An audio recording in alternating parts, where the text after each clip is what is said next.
Good evening, everyone. So now the CAP process is about to start for MHCT Law 3 years as well as 5 years. So cap process start होगा उसके पहले आप लोगों को important एक चीज पता होनी चाहिए दैट आप लोगों को कौन से डॉक्यूमेंट्स रेडी करके तैयार रखने हैं। ठीक है, बिकॉज अभी क्या है ना, काफी स्टूडेंट्स रिलैक्स होकर बैठे हुए हैं। बट एक चीज आपको समझनी है दैट आपके अगर डॉक्यूमेंट्स प्रॉपर रेडी नहीं है आपके पास, तो फिर आपको कैप प्रोसेस के टाइम पे बहुत प्रॉब्लम्स आ सकती है। So this video is specifically for यहाँ पे कौन कौन से documents that you need to consider while filling the CAP form. Okay, तो ये डॉक्यूमेंट सारे आपके पास रेडी होने चाहिए, नहीं है तो आप अप्लाई कर सकते हैं कॉलेजेस में। ठीक है, एंड वो आपको प्रोवाइड कर देंगे data. So 10th marksheet and passing certificate, 11th marksheet, 12th marksheet and passing certificate, graduation marksheets of all three semester of all the semesters, 3 years law course के जितने भी स्टूडेंट्स हैं उन सभी के लिए। 10th मार्कशीट के साथ जो पासिंग सर्टिफिकेट रहता है वो कुछ कुछ जगह पे प्रोवाइड किया जाता है। If you have it, well and good. If you don't, no need to worry, that is not compulsory. So 10th passing certificate is not compulsory, 11th mark sheet is not compulsory, and 12th passing certificate is also not compulsory. ठीक है, so 10th mark sheet, 12th mark sheet for 5 years law students, and if you are a 3 year law student, then 10th mark sheet, 12th mark sheet, graduation mark sheets of all the semesters, and if you have done your post graduation, then post graduation mark sheets as well. ठीक है, degree और passing certificate ये होगा तो ठीक है, नहीं होगा then it's fine, not a problem. ठीक है, नेक्स्ट इज आपका एप्लीकेशन फॉर्म, यानी कि एग्जाम देने के पहले जो आपने फॉर्म भरा था उसका पीडीएफ आपके पास होना चाहिए, दैट विल बी रिक्वायर्ड। आपका hall ticket, that is not compulsory, but अगर है तो well and good. So score card, जब भी रिजल्ट आता है तो आपका स्कोर कार्ड आपको आपके लॉगिन पे मिल जाएगा, तो वो आप डाउनलोड करके पीडीएफ बना के सेव कर सकते हैं। ठीक है, कैप फॉर्म क्या होता है बेसिकली कि सीईटी एप्लीकेशन फॉर्म जो आपने भरा वैसे ही एक कैप फॉर्म रहता है जो आपको फिल करना होता है जब भी एडमिशन प्रोसेस स्टार्ट होगा तब।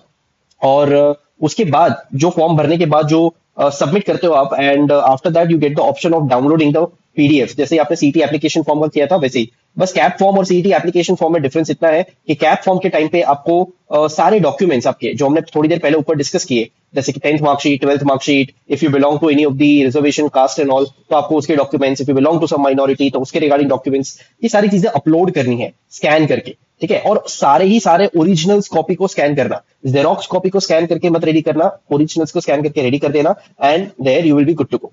कॉलेज ऑप्शन फॉर्म यानी कि कॉलेज प्रेफरेंसेस जो आप लोगों को भरने हैं वही टाइम पे आपको पता चल जाएगा। ठीक है, एंड कॉलेज अलॉटमेंट लेटर, ये अलॉटमेंट लेटर होता क्या है बेसिकली, जो जो ऑप्शन फॉर्म यानी कि कॉलेज प्रेफरेंसेस आपने दिए हैं उसमें से कोई एक कॉलेज जब आपको मिल जाता है आपके मेरिट के हिसाब से, तो आपको आपके लॉगिन के अंदर एक कॉलेज अलॉटमेंट लेटर प्रोवाइड किया जाता है, तो उसकी भी पीडीएफ आपको वहां पे मिलेगी जब आपको वो कॉलेज अलॉट होगा तब। ठीक है, now expected documents for reserve category, reservation category के स्टूडेंट्स खास ध्यान दें यहाँ पे that reservation quota is only available for Maharashtra state students. आप महाराष्ट्र के बाहर से स्टूडेंट है and still you fall into some of the reservation categories, तो आपको वो एप्लीकेबल नहीं होगा। ये सिर्फ और सिर्फ महाराष्ट्र स्टूडेंट्स के लिए ही रिजर्वेशन कैटेगरी अवेलेबल है। ठीक है, सो the documents required are caste or tribe certificate, caste validity certificate, non-creamy layer certificate valid up to 31st March 2027। ठीक है, 2027 तक का वैलिडिटी होना चाहिए नॉन क्रीमी लेयर सर्टिफिकेट का, यहाँ पे 23 लिखा है, so that's a typographical error. ठीक है, ईडब्ल्यूएस सर्टिफिकेट, आपको अगर आप ईडब्ल्यूएस कैटेगरी से बिलोंग करते हैं देन पर्टिकुलरली आपको वो ईडब्ल्यूएस सर्टिफिकेट लगेगा।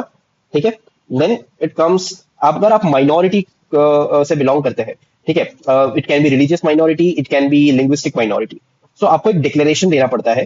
ठीक है, इन प्रोफोर्मा ओ, वो प्रोफोर्मा ओ होता क्या है, तो एक बेसिकली एक डिक्लेरेशन होता है जो कैप का जब ब्रोशर आएगा, यानी कि कैप प्रोसेस जब स्टार्ट होता है तो एक ब्रोशर रिलीज किया जाता है सीईटी सेल के द्वारा, और वो ब्रोशर के अंदर आपको प्रोफोर्मा ओ देखने को मिल जाएगा।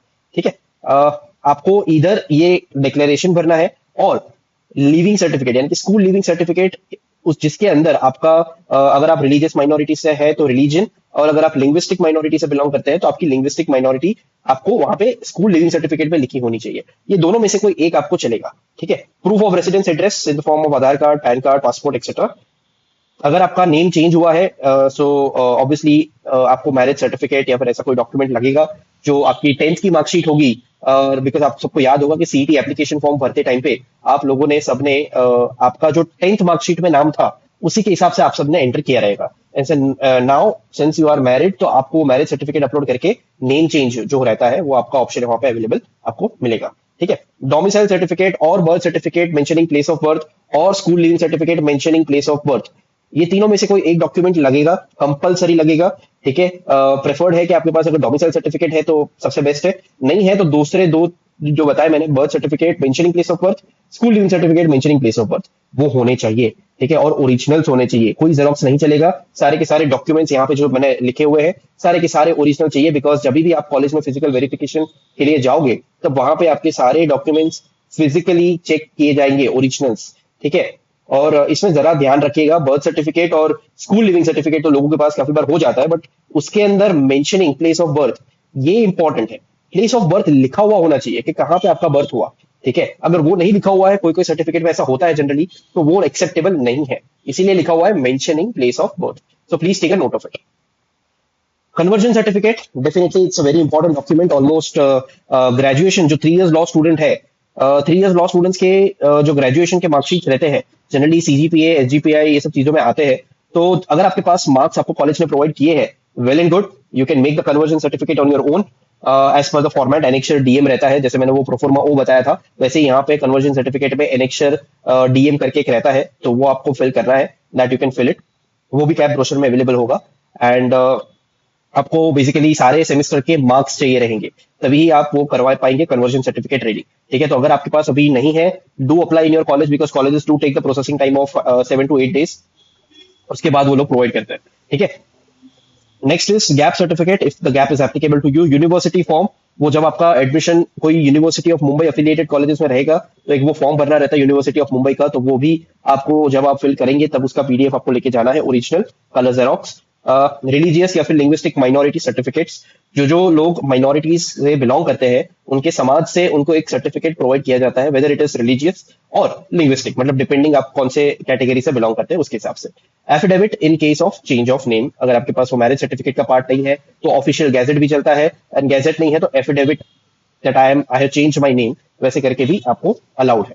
ठीक है, सो इतने डॉक्यूमेंट्स आपको रेडी रखने हैं आपके पास, because these all are important documents, and before the cap process starts it is very important for each and every one of you to keep these documents ready, so that whenever the cap process starts, because जो time frame रहता है cap form भरने का, उसमें ना अगर आपके पास documents नहीं है तो आप वो टाइम में फिल नहीं कर पाओगे।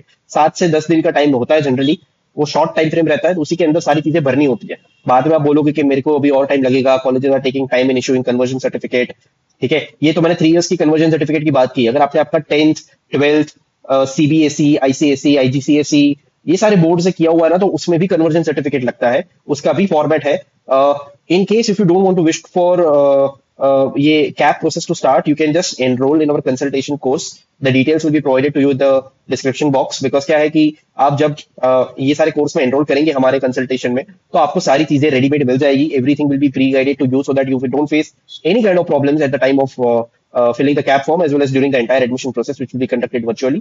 ठीक है, तो कॉलेज में जब जाना होता है, कॉलेज में कौन से डॉक्यूमेंट्स को ध्यान में रखते हुए जाना है, फिजिकल वेरिफिकेशन में कितने सेट्स बनाने हैं, क्या होता है प्रोसेस, एक्सेट्रा एक्सेट्रा, ये सारी details, plus most important part expected cut offs, तो वो सारी डिटेल्स आपको हमारे कंसल्टेशन प्रोग्राम में मिलेगी। The fees for enrolling for the same is only ₹500। The details will be given to you in the caption, so do enroll and stay subscribed to our YouTube channel for regular and daily updates।